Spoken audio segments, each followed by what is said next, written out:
દૈત્યોની તરફ જોઈ જોઈને મોહિની ભગવાન એવા સ્માઇલ આપતા હતા, મુસ્કુરાતા હતા, ત્યાં તો ઓલ્યા બધા પાણી પાણી. તેમાં એને રોકી રાખ્યા.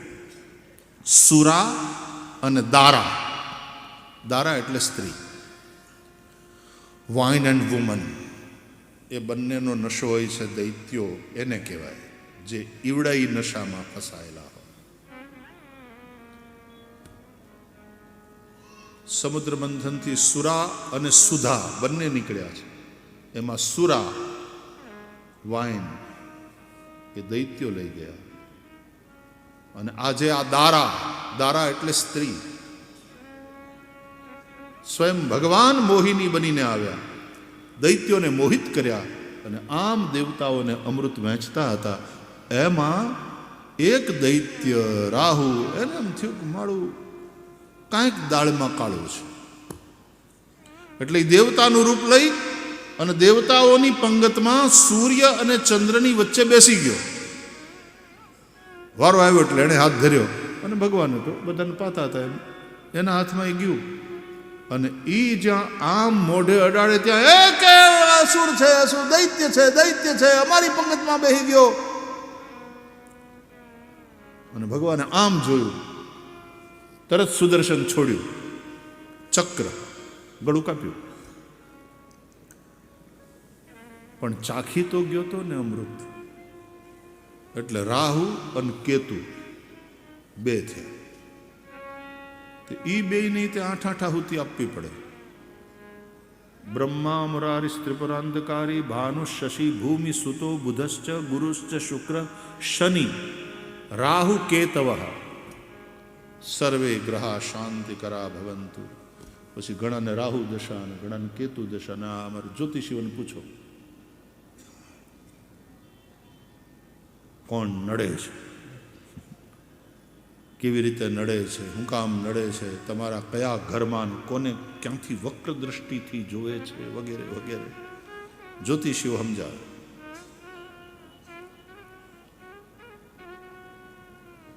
હવે આ બંને છાયાગ્રહ છે. આમ તો સૂર્યગ્રહણ, ચંદ્રગ્રહણ. ફરીથી કહું છું, પુરાણોની કથાને પ્લીઝ બુદ્ધિથી નહીં સાંભળતા, નહીં તો ગોથા ખાશો. પુરાણોની કથાને મનથી સાંભળો. પુરાણોની કથાને બુદ્ધિથી નહીં સાંભળવાની. મનથી સાંભળશો અને પછી મનન કરશો તો બુદ્ધિમાં દીવા થાય. એ પાક્કું. સમજણના દીવા, જ્ઞાનના દીવા, રહસ્ય ખુલશે. પણ કથાને સાંભળવાની મનથી. જો બુદ્ધિથી સાંભળશો તો તમને એમ લાગે આ હું છે. બોલો, બ્રહ્માજીને છીંક આવીને બ્રહ્માના નાકના નસકોરામાંથી અંગૂઠાના અગ્રભાગ જેવડા વરાહ ભગવાન પ્રગટ થયા. ભાગવતની કથા. અને પછી જોત જોતામાં વરાહ ભગવાને વિરાટ રૂપ ધારણ કર્યું. તો બ્રહ્માના નાકના નસકોરામાંથી વરાહ ભગવાન પ્રગટ થયા. કથા સાંભળીને એક જણો મને કે મારે શરદીનો કોઠો છે, બહુ છીકું આવે મને, મારા નાકમાંથી તો કોઈ દી કાંઈ એવું પ્રગટ થયું નથી.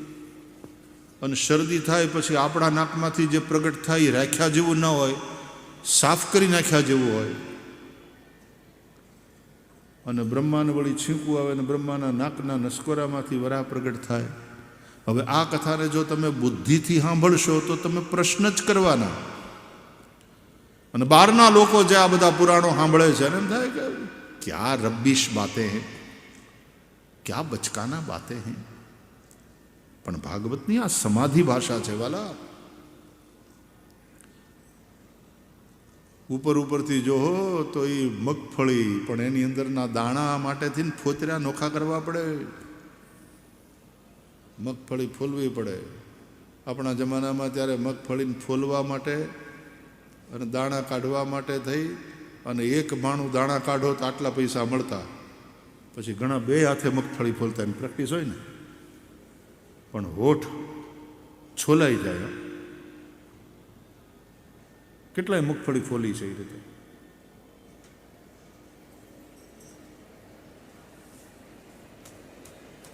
આપણે બધા અનુભવ કરી લીધા.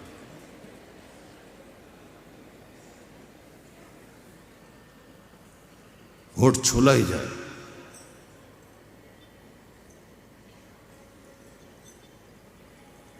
એ ફોતરા પછી કાઢી નાખીને અંદરના જે દાણા છે એ પછી મળે જ્યારે તમે મનન કરો. બાકી કથા સાંભળો મનથી, સાવધાનતયા શૃણુ. કથા સાંભળવાની હોય છે. તાત સુનહુ સાદર મન લાઈ. કથા બુદ્ધિથી નહીં સાંભળતા. શિવ અને પાર્વતી કથા સાંભળવા ગયા ને શિવજી ગયા, પાર્વતી સાથે ગયા. સંગ સતી જગજનની ભવાની પૂજય ઋષિ અખિલેશ્વર જાની. અગસ્ત્ય મહારાજના આશ્રમમાં ગયા તો અગસ્ત્ય ઋષિએ પછી કથા સાંભળાવી.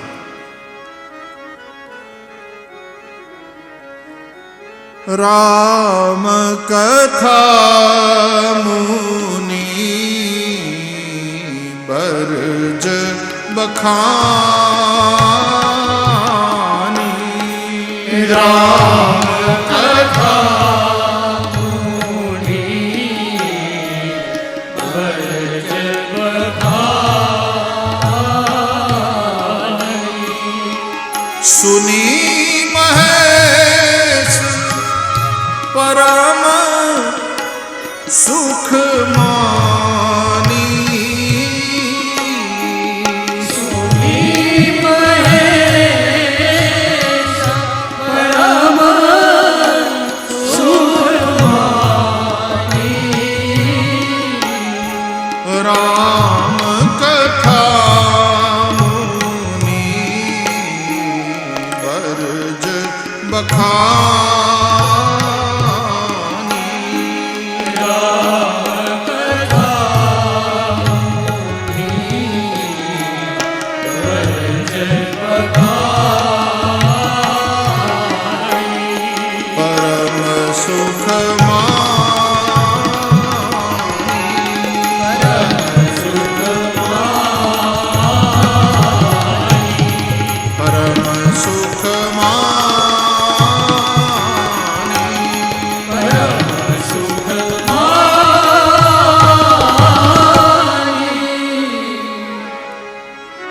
રામકથા જ્યારે અગસ્ત્ય મહારાજે સંભળાવી ત્યારે બેઠા હતા બે, શિવ અને સતી.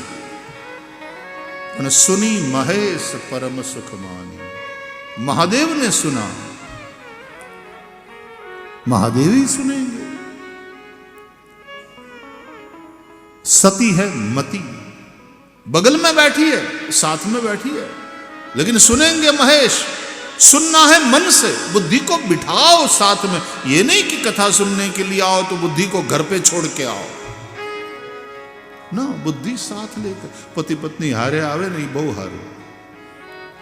पण सांभळे महादेव. महादेव એટલે વિશ્વાસ. मन, विश्वास मन का स्वभाव है. संशय बुद्धि का स्वभाव. बुद्धि संशय करती है, इसलिए सती ऐसे ही संशय कीन भवानी. सती को संशय है, बुद्धि में संशय.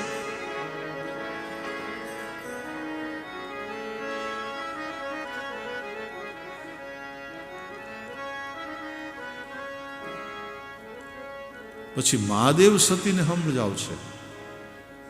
ઘણીવાર તો સતીને સમજાવવામાં મહાદેવને ભારે પડે. બહુ મહાદેવ સમજાવે તોય લાગન ઉર ઉપદેશ જદપી કહેવું સત શિવ બાર બહુ. ત્યારે બોલે બિહસી મહેશ હરિ માયા બલુ જાની જીય. પણ જો મનન કરશો, શ્રવણ મનઃપૂર્વક અને પછી મનન. કારણ કે ગોકર્ણ મહારાજે એકવાર કથા સંભળાવીને ત્યાં ધુંધુકારીની સદગતિ થઈ ગઈ, પણ સભામાં બેઠા હતા એ બધાને લેવા માટે વિમાન ન આવ્યું. ઘણા તો આમ તરત ફાળિયા ઊંચા કરી ખંભે નાખીને તરત ખંખેરીને ઊભા થયા. હાલો હાલો ભાઈ, એ વિમાન આવ્યું, એ બેહો. ભગવાનના પાર્ષદો કે દાદા તમારી ટિકિટ નથી, તમારી હાટું નથી, માત્ર ધુંધુકારી માટે વિમાન આવ્યું. એટલે વ્યાસપીઠ ઉપરથી ગોકર્ણ મહારાજે ભગવાનના પાર્ષદોને કહ્યું કે महानुभाव आपका आदर, लेकिन कथा सभी ने सुनी है, मेरे सब श्रोताओं ने सुनी है, और आप केवल इस धुंधकारी के लिए जो प्रेत योनि से मुक्त हुआ कथा सुनकर, उसके लिए विमान लाए हो, और इन सब के लिए नहीं। ये भेद क्यों? जी, भगवान के पार्षदों ने कहा कि सही प्रश्न है, उचित प्रश्न है। इसने श्रवण के बाद मनन किया। इन सब लोगों ने श्रवण तो किया, लेकिन थोड़ा बहुत प्रमाद से, प्रमादेन हतम श्रुतम, प्रमाद पूर्वक જ્યારે તમે શ્રવણ કરો ત્યારે શ્રવણ નષ્ટ થાય। સંદિગ્ધો હિ હતો મંત્ર, સંદિગ્ધ મંત્ર નાશ પામે। હાથમાં માળા હોય, મંત્ર જપતા હોય, પણ વિશ્વાસ ન હોય, સંદેહ હોય કે આ 6 કલાક બેઠા બેઠા માળા ફેરવવાથી શું થાય? ગુરુજીએ નિયમ દઈને બેહાડી તો રાખ્યા, પણ શું ફાયદો? શું? સંદિગ્ધો હિ હતો મંત્ર। એટલા માટે ભગવાન રામ શબરીને નવદા ભક્તિનો ઉપદેશ કહે છે, તો કહે છે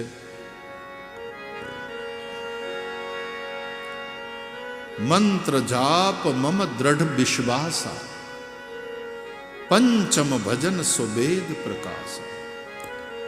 દ્રઢ વિશ્વાસ સાથે મંત્રનો જપ,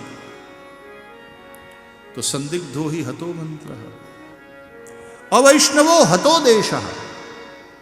જે દેશમાં, જે ગામમાં, જે પ્રદેશમાં કોઈ વૈષ્ણવ ન હોય, ત્યાં હારા વૈષ્ણવ ન રહેતા હોય, સંત ન રહેતા હોય, એ દેશનો નાશ થાય। કારણ કે સંસ્કાર આપનારું કોઈ રહ્યું નહીં, જીવન સાફલ્યનો રસ્તો બતાવનારું કોઈ રહ્યું નહીં।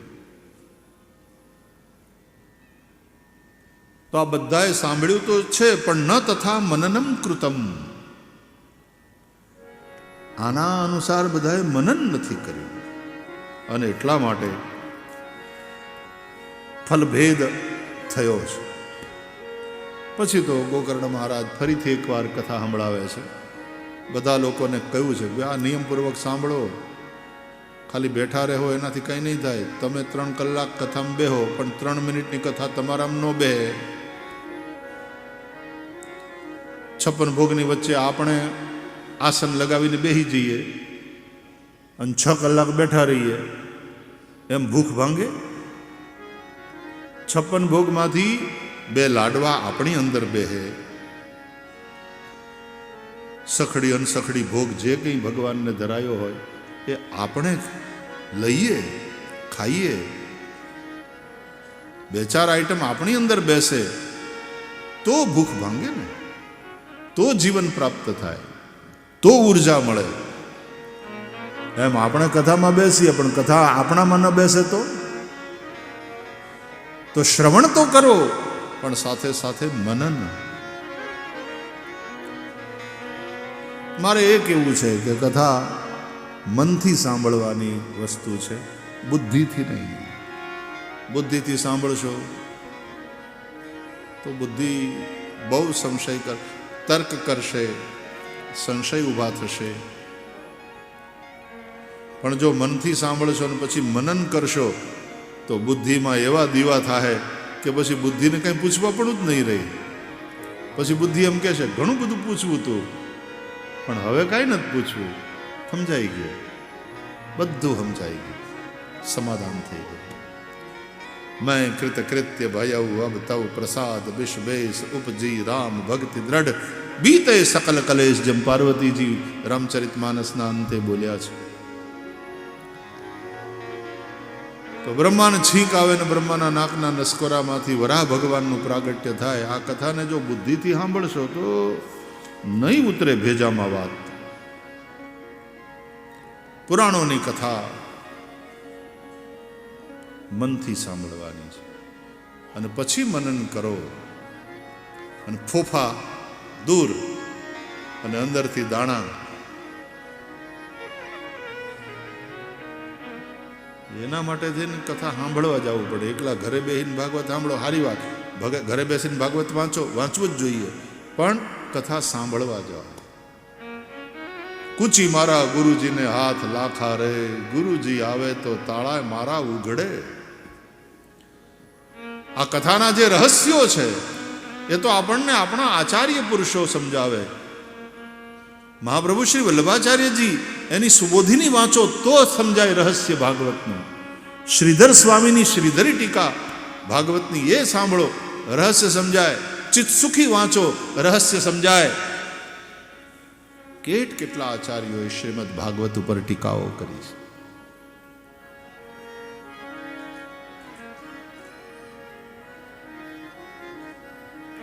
થોડું કહી દઉં, નાકમાંથી કેમ પ્રગટ્યા?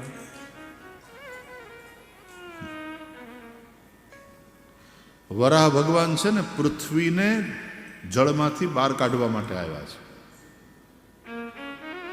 આકાશ આકાશાદ વાયુ વાયોરગ્નિ અગ્નેરાપ અદ્ભ્ય પૃથ્વી, ये क्रम है. આકાશ, આકાશથી વાયુ, વાયુથી તેજ, તેજથી જળ અને જળથી પૃથ્વી. હવે જળમાંથી પૃથ્વી બહાર કાઢવાની છે.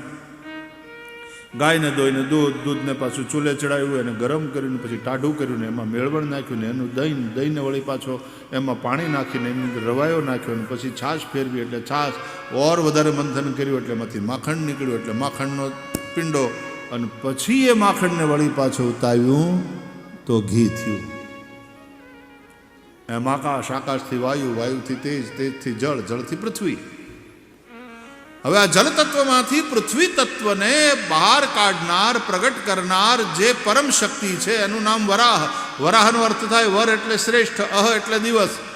શ્રેષ્ઠ દિવસે કયો દિવસ? જ્યારે પરમ શક્તિ પરમાત્માએ જળમાંથી આ પૃથ્વીને બહાર કાઢી. આપણે જાણીએ છીએ આ પૃથ્વી ઉપર અત્યારે 70% ભાગ સરફેસ ઉપર પાણી છે, પણ જે જગ્યાએ સરફેસ છે એમાં આપણે એશિયાની અંદર, ઇન્ડિયામાં, ગુજરાત રાજ્યમાં, અહીં જેતપુરમાં આપણે આ ફાર્મમાં મજાના બેઠા છીએ, ધરતીને ખોળેને આનંદ લઈએ છીએ. પણ ક્યારે? ભગવાન વરાહે આને બહાર કાઢી ત્યારે. એ વરાહ પૃથ્વીપતિ છે. પૃથ્વી કોની? જેણે બહાર કાઢી એની. વરાહ વિષ્ણુ છે, પૃથ્વી વિષ્ણુ પત્ની છે. વિષ્ણુ પત્ની નમસ્તુભ્યમ પાદસ્પર્શં ક્ષમસ્વ મે. હવે નાકનો ને વરાહનો સંબંધ. પૃથ્વીનો ગુણ છે ગંધ, આકાશનો ગુણ શબ્દ, વાયુનો ગુણ સ્પર્શ, તેજનો ગુણ રૂપ, જળનો ગુણ રસ, અને પૃથ્વીનો ગુણ ગંધ. અને ગંધ માટેની ઇન્દ્રિય કઈ? નાસિકા. નાકથી ગંધનું જ્ઞાન થાય. એટલા માટે બ્રહ્માના નાસિકામાંથી ભગવાન વરાહ પ્રગટ થયા અને એમણે પૃથ્વી આ કનેક્શન ડેવલપ કર્યું.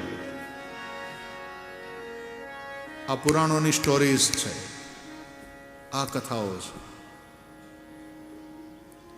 ત્યારે સમજાશે. સીધે સીધું વાંચશો તો ઘણાને એમ થાય કે કેવી કેવી બધી વિચિત્ર વાત કે બ્રહ્માને વળી છીંક આવે ને નાકના નસકોરામાંથી વરા ભગવાન પ્રગટ થઈ જાય. થાંભલો ફાડીને નરસિંહ પ્રગટ થાય.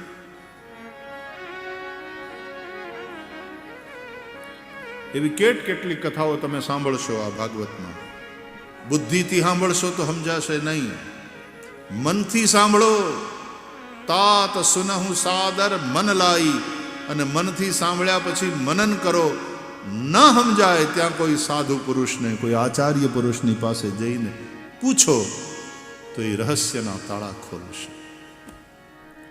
सत्य दिया गया है भागवत और पुराणों के माध्यम से, लेकिन रहस्य में लपेट कर आ पैकिंग है ना, ये रहस्य નું પેકિંગ છે. એને હટાવો ત્યારે સત્યનો પ્રકાશ થાય. બડી દિવ્ય કથા.